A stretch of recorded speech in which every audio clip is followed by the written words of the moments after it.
Shah's upcoming sentence might be stiffer thanks to a woman who informed the feds about a restraining order she once got against the reality star. And prosecutors want the judge to take it into account.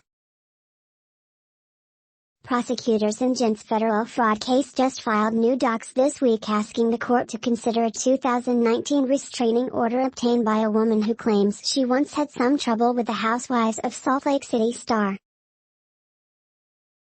The feds say the woman reached out to them via letter and now want the judge to take a look at how she described their interaction. With Jen's upcoming sentencing hearing on Friday, prosecutors want to make sure the judge sees what the woman had to say, because they believe it to be consistent with how JS interacted with others. In other words, they think the woman's account will back what they claim they've discovered about Jen's character throughout these proceedings. And it seems like prosecutors are hoping it leads to a harsher sentence. Now, as for what this mystery woman claims happened, it's quite a tale. Dating back nearly 4 years, when she alleges JS stalked and harassed her.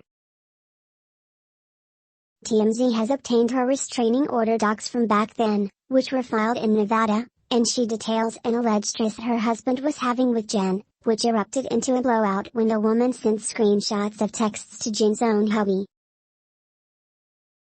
The woman claims when Jen tried confronting her, she ignored her, which allegedly pissed off Jen to the point of her driving across state lines to try to see the woman in person.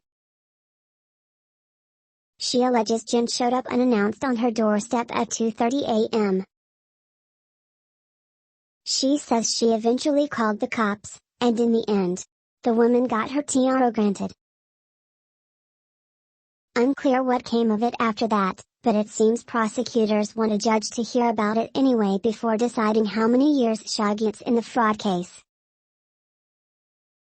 Remember, the feds are asking for at least 10 years behind bars. None of this seems to be fazing Jen at the moment, though. She and her husband, Shah, were at the Rose Bowl game on Monday.